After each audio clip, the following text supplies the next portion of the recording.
اہم خبر سے آپ کو آگاہ کرتے چلیں کہ کراچی کے علاقے کلفٹن چائنا پورٹ کے قریب خاتون کی تشدد زدہ لاش ملنے کا معاملہ بورڈ بیسن تھانے میں سرکار کی مدیت میں قتل کا مقدمہ درج کر لیا گیا ہے۔ اہم خبر آپ کو بتاتے چلیں کراچی کے علاقے کلفٹن چائنا پورٹ کے قریب خاتون کی تشدد زدہ لاش ملنے کا معاملہ بورڈ بیسن تھانے میں سرکار کی مدیت میں قتل کا مقدمہ درج کر لیا گیا ہے۔ اہم خبر ہے آپ تک پہنچا رہے ہیں۔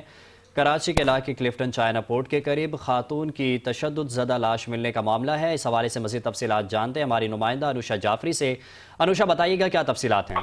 بالکل دیکھیے کلفٹن چائنا پورٹ کے قریب خاتون کی تشدد زدہ لاش ملنے کا معاملہ نامعلوم خاتون کو انسانیت سوز تشدد کے بعد اچانک طریقے سے انکشاف ہوا۔ جنرل اسپتال میں خاتون کا پوسٹ مارٹم مکمل کر لیا گیا۔ پولیس حکام کا کہنا ہے کہ واقعے کا مقدمہ سرکار کی مدیت میں قتل کی دفعہ 302 کے تحت مقدمہ درج کر لیا گیا ہے۔ گزشتہ روز خاتون کے ہاتھ پیر بندی مسک چہرے کے ساتھ لاش ملی تھی۔ امکان ہے خاتون کو کسی اور مقام پر دفن کرنے کے بعد یہاں پھینکا گیا۔ خاتون کے چہرے کی کھال اتاری گئی۔ شناخت چھپانے کے لیے خاتون کے ہاتھوں کی انگلیاں بھی جلا دی گئیں۔